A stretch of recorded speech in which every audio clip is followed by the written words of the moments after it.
이 시간에는 무언가를 새롭게 배우기보다 이미 알고 있다고 생각했던 믿음을 조용히 다시 바라보려 합니다. 신앙생활을 하다 보면 우리는 많은 말을 듣게 됩니다. 설교에서, 소그룹에서, 간증 속에서, 그리고 오랜 교회 문화 안에서 말입니다. 그 말들 가운데는 분명 성경에서 비롯된 말들도 있고 성경의 정신을 잘 요약한 말들도 있습니다. 그러나 그와 동시에 성경에 직접적으로 기록되어 있지는 않지만 오랜 시간 반복되며 마치 성경 말씀처럼 받아들여진 표현들도 존재합니다. 이 영상은 그 표현들을 비판하거나 누군가의 신앙을 문제 삼기 위한 자리가 아닙니다. 오히려 우리의 믿음이 사람의 말이 아니라 말씀 자체 위에 서 있는지 차분히 확인해 보는 시간입니다. 신앙은 한번 정리하고 끝나는 것이 아니라 살아가며 계속 점검하고 다시 말씀 앞으로 돌아오는 여정이기 때문입니다. 첫 번째 이야기, 착하게 살면 하나님이 반드시 복 주신다. 이 말은 아주 오랫동안 많은 크리스천의 마음속에 자리 잡아온 표현입니다. 착하게 살면 하나님께서 기뻐하시고 그 결과로 삶이 더 평안해질 것이라는 기대 말입니다. 이 생각에는 선한 의도가 담겨 있습니다. 성경은 분명 정직함과 사랑, 선한 삶을 귀하게 여기기 때문입니다. 하지만 성경을 조금 더 깊이 읽어보면 착함과 복 사이에는 우리가 생각하는 것보다 더 넓고 복합적인 이야기가 있음을 알게 됩니다. 성경 속 인물들을 보면 하나님을 진실하게 따랐음에도 고난을 겪은 사람들이 많습니다. 그 고난은 하나님께서 그들을 외면하셨다는 증거가 아니라 그들의 삶 속에서 다른 방식으로 일하고 계셨다는 한 장면일 수 있습니다. 그래서 이 표현은 이렇게 다시 묵상해 볼 수 있습니다. 착함은 보상을 얻기 위한 수단이 아니라 하나님과의 관계 속에서 자연스럽게 나타나는 삶의 모습이다. 두 번째 이야기, 하나님은 내가 잘 되기만을 원하신다. 이 말은 많은 사람들에게 위로가 되어 왔습니다. 특히 힘든 시기를 지날 때 하나님은 결국 좋은 길로 인도하실 거야 라는 믿음은 우리에게 버틸 힘을 줍니다. 성경 역시 하나님이 선하신 분이며 우리의 삶을 돌보신다고 말합니다. 다만 성경을 전체적으로 보면 하나님이 말씀하시는 잘됨은 우리가 흔히 떠올리는 성공이나 편안함과는 다를 수 있음을 알게 됩니다.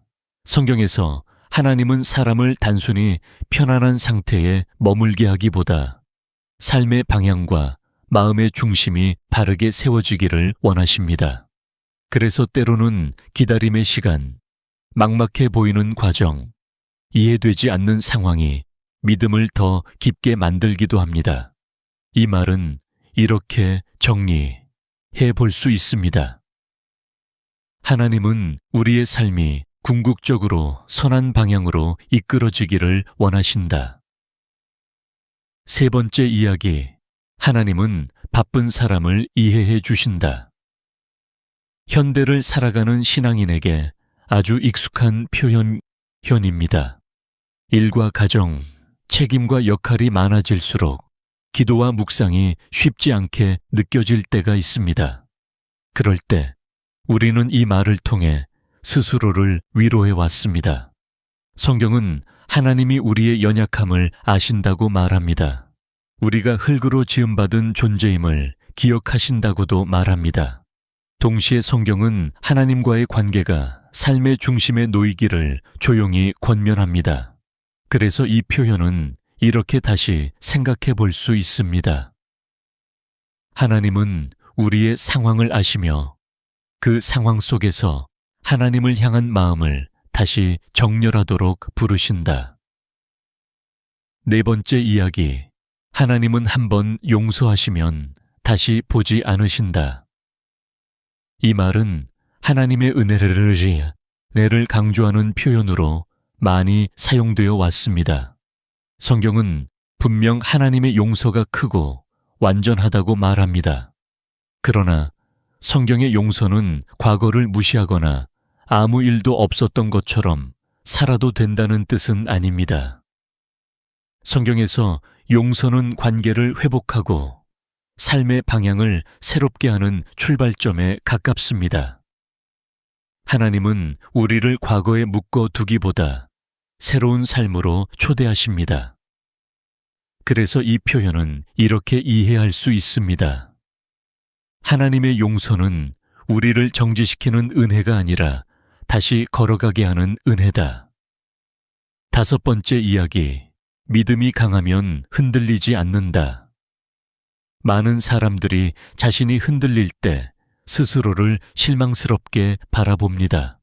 하지만 성경 속 믿음의 사람들을 보면 그들도 두려워했고 갈등했고 때로는 확신하지 못했습니다.